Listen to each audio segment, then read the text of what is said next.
Hi, Sarah. Great to see you. Hi, Shweta. I'm really excited to be here. And it's great that we're finally starting our series, The Memory Masters. So welcome to everybody who's joining us. We're really very pleased that you'll be on this journey with us. And we're going to be looking at the fact that memory is power. And we're going to work out ways with you to supercharge that power. But before we begin, let's introduce ourselves. You met Shweta just briefly now, so back to you, Shweta. Yes, hello, everyone. Great to be here with you. I'm Shweta, and my interest in memory really came from a very young age. I'm dyslexic myself, and I've always struggled with a very poor memory, and it really affected my confidence in the classroom, outside the classroom, at home. You know, my mum would say things, and I would just completely forget she even told me to do those things, to her annoyance. And so it was really, really difficult actually growing up with what I thought was a very, very poor memory. So I dug really deep. I was very lucky to have mentors and support who would help me enhance my memory, but also ways in which I found that I was improving my own memory. Then when I got into the workplace, I work with individuals in the primary and secondary mainstream sector, and then also now adults in the workplace who have dyslexia, ADHD, who need literacy support. And a common theme among everybody I work with is that they all feel like they have really bad memory. You know, it's just not good enough. And it really affects their confidence with everything, just like it did with me.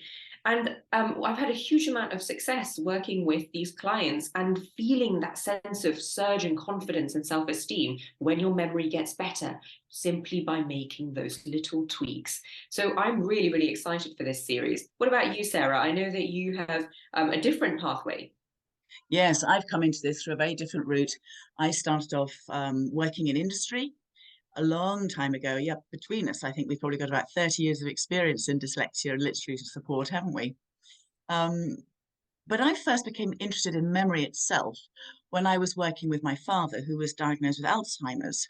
And he and I together started to explore the aging brain and memory and looking at ways that we could try to at least retard his loss of memory. And to a degree, we were very successful. And from that, I became very interested in looking at memory and how it could be enhanced. And I started to study educational neuroscience. And that's really where you and I have come together in the way that we are now putting this series together. Absolutely. Do you know, I think that something you and I have talked about quite often is about how so many of our clients come to us and they always have this sinking feeling. It's almost like when I have to work on my memory, there's so much I have to do. And, you know, it's like this horrible energy shift in the room where they feel like they're going to have to claw their way up into something really difficult and tedious because that's been their experience in the past.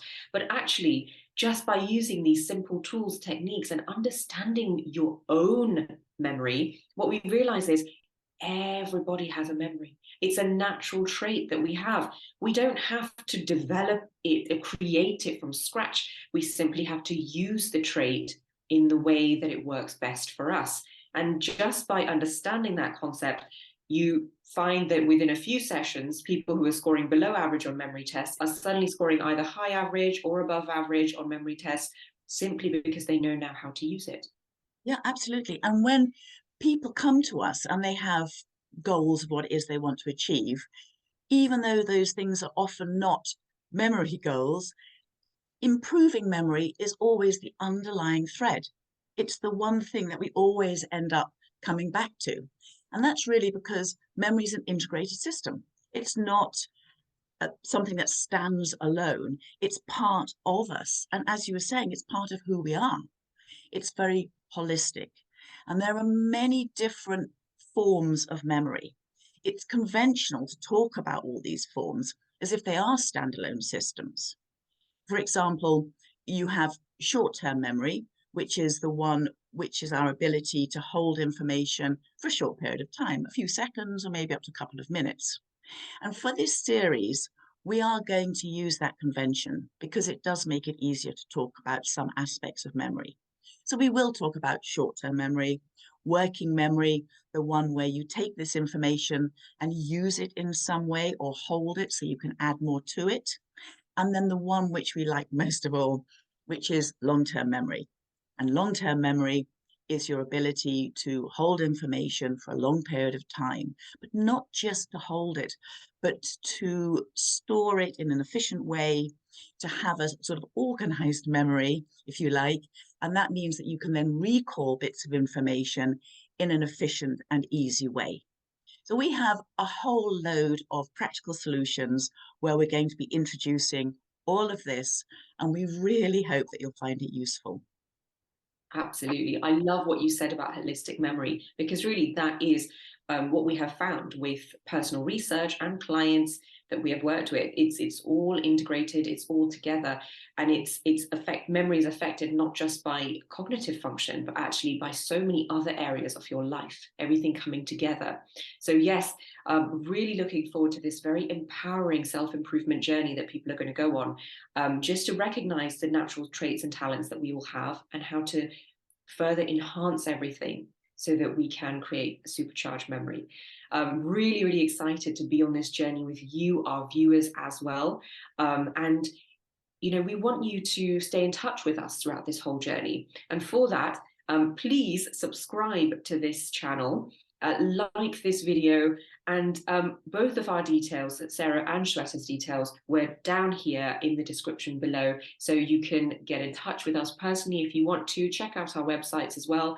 But also comment, please do comment on this video. We want to hear about you and your journey with your memory. What techniques are working for you? What aren't working for you? We want to know exactly where you're finding difficulties. Who knows, we might make a video specifically for you. So definitely stay in touch with us, and we're really looking forward to having you join us. Absolutely. Thank you for joining us, and goodbye. We look forward to seeing you next time.